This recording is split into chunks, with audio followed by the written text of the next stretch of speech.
दोस्तों नमस्कार, स्वागत है एक बार फिर से देश और दुनिया की तमाम बड़ी खबरों में। यदि आपने अभी तक चैनल को सब्सक्राइब नहीं किया है तो कृपया चैनल को लाल बटन दबाकर सब्सक्राइब करें और घंटी बटन भी दबा दें। ये पहली बड़ी खबर है, भारत की हुई कूटनीतिक जीत। कतर में 8 पूर्व नौसैनिकों की मौत की सजा पर लगी रोक। दरअसल कतर की जेल में बंद 8 पूर्व भारतीय नौसैनिकों को बड़ी राहत मिली है। कतर की कोर्ट ने पूर्व भारतीय नौसैनिकों की फांसी की सजा पर रोक लगा दी है। इस मामले पर भारत सरकार ने कहा कि हम 8 पूर्व नौसेना अफसरों के परिवारों के साथ हमेशा खड़े हैं। वहीं बीजेपी ने इसे मोदी सरकार की जीत बताया तो वहीं कांग्रेस पार्टी ने भी इसे लेकर बेहद खुशी जाहिर की है। अगली बड़ी खबर, राम मंदिर पर दुविधा में फंसी कांग्रेस पार्टी पर केरल के मुस्लिम संगठन ने बोला जबरदस्त हमला, कहा इतिहास की किताबों में सिमट कर रह जाएगी कांग्रेस पार्टी। दरअसल अगले महीने अयोध्या में राम मंदिर के प्राण प्रतिष्ठा समारोह में शामिल होने के निमंत्रण के प्रति कांग्रेस पार्टी के गैर प्रतिबद्ध रुख की केरल के एक प्रमुख मुस्लिम संगठन ने जमकर आलोचना की। ये संगठन कांग्रेस पार्टी की सहयोगी इंडियन यूनियन मुस्लिम लीग के काफी करीब माना जाता है। समस्था नाम के इस संगठन ने अपने मुखपत्र सुप्रभातम के एक संपादकीय में कहा कि कांग्रेस समारोह में भाग ले सकती है। इसकी बड़ी वजह केवल उत्तर भारत में हिंदू वोटों के छिटकने का डर है। उसमें कहा गया है कि यह कांग्रेस का नरम हिंदुत्व दृष्टिकोण है जिसने 36 वर्षों तक देश पर शासन करने वाली पार्टी को इस वर्तमान स्थिति में पहुंचा दिया है। संस्था ने कहा कि अगर कांग्रेस पार्टी अपने रुख की समीक्षा नहीं करती है तो भाजपा 2024 के लोकसभा चुनावों में भी सत्ता बरकरार रखेगी, जबकि स्वतंत्रता संग्राम का नेतृत्व करने वाली कांग्रेस पार्टी इतिहास की किताबों में सिमट कर रह जाएगी। अगली बड़ी खबर, अखिलेश यादव ने कांग्रेस पार्टी पर लगाया चुनावी मुद्दा हड़पने का आरोप तो राहुल गांधी ने दे दिया करारा जवाब। दरअसल कांग्रेस पार्टी और समाजवादी पार्टी भले ही 2024 में होने वाले लोकसभा चुनाव के लिए एक साथ हैं, मगर दोनों के बीच में तल्खियां बार बार देखने को मिल रही हैं। समाजवादी पार्टी के मुखिया अखिलेश यादव को कई जगह पर कहते सुना जा सकता है कि कांग्रेस पार्टी जाति जनगणना ओबीसी मुद्दों जैसे मुद्दों को उठा रही है जिन्हें उनकी पार्टी पहले ही उठा चुकी है। वहीं अब कांग्रेस नेता राहुल गांधी ने अखिलेश यादव के सवालों का जवाब दिया। उन्होंने कहा कि जाति जनगणना कोई क्षेत्रीय दल नहीं कर सकता है, इसके लिए कांग्रेस जैसी नेशनल पार्टी की जरूरत पड़ेगी और यह काम सिर्फ कांग्रेस पार्टी ही कर सकती है। आपको बता दें कि जाति जनगणना, ओबीसी मुद्दे और महिला आरक्षण जैसे विषयों पर अखिलेश यादव हर जगह कह रहे हैं कि ये सारे मुद्दे समाजवादी पार्टी ने उठाए थे, कांग्रेस हमारे मुद्दों को अपना बनाकर उठा रही है। इसके जवाब में राहुल गांधी ने कहा कि जाति जनगणना कोई क्षेत्रीय दल नहीं कर सकता है, ये कांग्रेस जैसी नेशनल पार्टी ही कर सकती है। इस तरीके से राहुल गांधी ने यह साफ कर दिया है कि वो इन मुद्दों को उठाते रहेंगे। अगली बड़ी खबर, अखिलेश यादव ने इंडिया गठबंधन को लगा दिया किनारे, लोकसभा चुनाव के लिए 7 सीटों पर उम्मीदवार कर दिए फाइनल। दरअसल आगामी लोकसभा चुनाव की तैयारियों में समाजवादी पार्टी पूरे जोर शोर से जुटी है। हालांकि पार्टी इंडिया गठबंधन के साथ चुनाव लड़ने की तैयारी कर रही है। इस गठबंधन में सपा के अलावा कांग्रेस, आरएलडी और कुछ पार्टियां होंगी। अभी गठबंधन में सीटों का फॉर्मूला तय नहीं हुआ है, लेकिन समाजवादी पार्टी ने इंडिया गठबंधन को किनारे लगाकर कुछ सीटों पर उम्मीदवार तय कर दिए हैं। इन उम्मीदवारों में अखिलेश यादव का भी नाम शामिल है। सूत्रों की माने तो अखिलेश यादव इस बार आगामी चुनाव में कन्नौज सीट से चुनाव लड़ेंगे। बीते दिनों शिवपाल यादव ने भी उनके कन्नौज से चुनाव लड़ने का ऐलान किया था। इसके अलावा डिंपल यादव मैनपुरी से चुनाव लड़ेंगी। अभी वर्तमान में मैनपुरी से डिंपल यादव ही सांसद हैं। इससे पहले मुलायम सिंह यादव वहां से सांसद हुआ करते थे। वहीं धर्मेंद्र यादव अपनी पुरानी सीट बदायूं से चुनाव लड़ेंगे। धर्मेंद्र यादव पिछली बार भी बदायूं से चुनाव लड़े थे, जबकि राम गोपाल यादव के बेटे और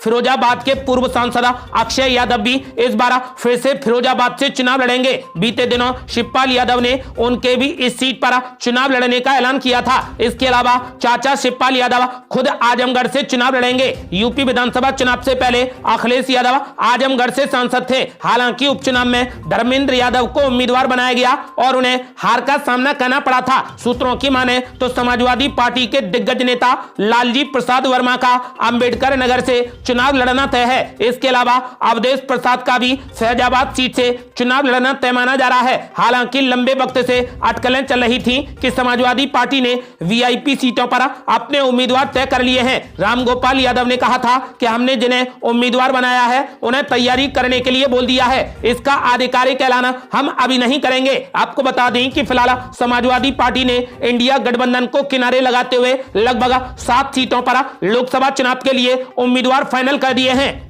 अगली बड़ी खबर, बिहार की राजनीति में आ गया बड़ा भूचाला। राष्ट्रीय अध्यक्ष पद से ललन सिंह ने दे दिया इस्तीफा, अब नीतीश कुमार बने नए अध्यक्ष। दरअसल दिल्ली में जेडीयू की राष्ट्रीय कार्यकारिणी की बैठक से बड़ी खबर निकलकर सामने आ रही है। जेडीयू के राष्ट्रीय अध्यक्ष ललन सिंह ने अपने पद से इस्तीफा दे दिया है। आपको बता दें कि नीतीश कुमार पार्टी के नए अध्यक्ष बन गए हैं। ललन सिंह के इस्तीफे के बाद पटना में जेडीयू दफ्तर में पार्टी के कार्यकर्ताओं में काफी उत्साह है, आतिशबाजी की जा रही है। ये लोग काफी उत्साहित हैं। जेडीयू की कमान अब फिर से नीतीश कुमार संभालेंगे। कार्यकर्ताओं का कहना है कि पार्टी मजबूत होगी, तो वहीं कुछ कार्यकर्ता कह रहे हैं कि नीतीश कुमार को बीजेपी के साथ में जाना चाहिए। पटना स्थित जेडीयू कार्यालय में कार्यकर्ता एक दूसरे को अबीर गुलाल लगा रहे हैं, नारा लगा रहे हैं कि देश का नेता पीएम कैसा हो, नीतीश कुमार जैसा हो। कार्यकर्ताओं का कहना है कि नीतीश कुमार जेडीयू के अध्यक्ष होंगे, पार्टी और मजबूत होगी, तेजी से आगे बढ़ेगी। नीतीश कुमार प्रधानमंत्री मटेरियल हैं, उनको इंडिया गठबंधन का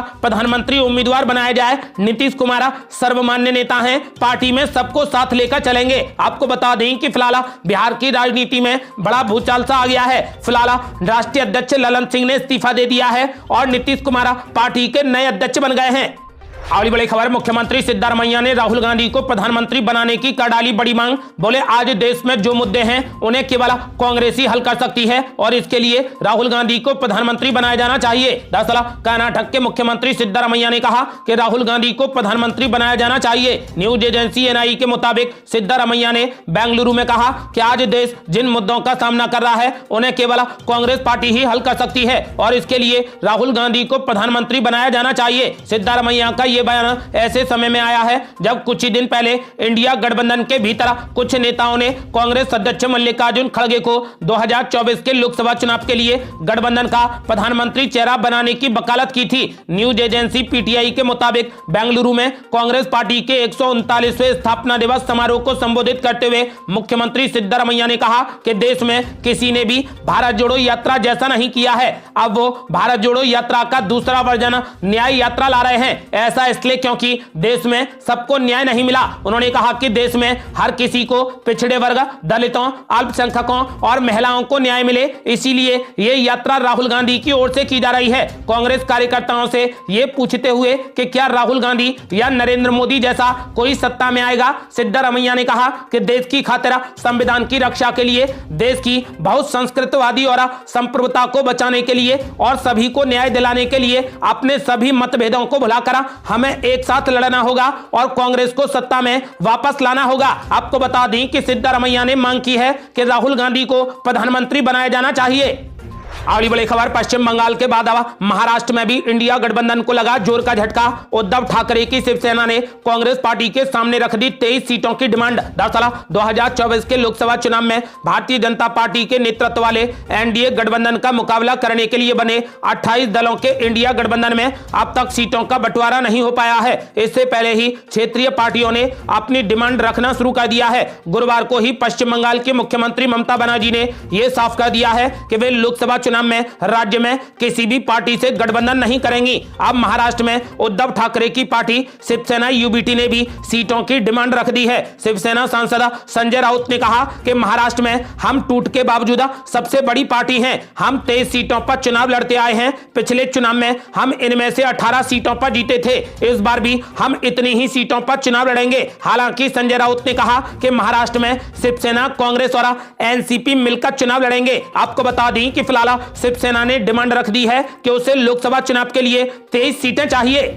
अगली बड़ी खबर, बीजेपी शुरू करने जा रही शुक्रिया मोदी भाईजान कैंपेन, समाजवादी पार्टी ने बोला जबरदस्त हमला। दरअसल लोकसभा चुनाव 2024 में यूपी की सभी 80 लोकसभा सीटों पर जीत हासिल करने के लिए बीजेपी कई मुहिम पर काम कर रही है। पार्टी मुस्लिम मतदाताओं को जोड़ने के लिए शुक्रिया मोदी भाईजान कार्यक्रम शुरू करने जा रही है। इस पर समाजवादी पार्टी के सांसद डॉक्टर एसटी हसन ने अपनी प्रतिक्रिया दी। एसटी हसन ने कहा कि मोदी मुस्लिम महिलाओं के भाईजान नहीं है, ये तो नुपुर शर्मा के भाईजान हैं। इसीलिए उन पर आज तक कोई कार्रवाई नहीं की। कोई भी मुस्लिम पैगंबर इस्लाम की शान में गुस्ताखी करने वालों को वोट नहीं दे सकता। मुस्लिम महिलाएं बीजेपी के कार्यक्रम में शामिल तो हो सकती हैं, लेकिन वोट बीजेपी को कोई नहीं देगा। उन्होंने कहा कि बीजेपी मुसलमानों का लगातार दिल दुखा रही है। कहीं हिजाब पर पाबंदी तो कहीं नमाज और मस्जिद पर पाबंदी लगाई जा रही है। सपा सांसद एसटी हसन ने कहा कि बीजेपी वाले पीछे से लात मारते हैं और उम्मीद ये रखते हैं कि हम धन्यवाद कहें। उन्होंने कहा कि मुस्लिमों में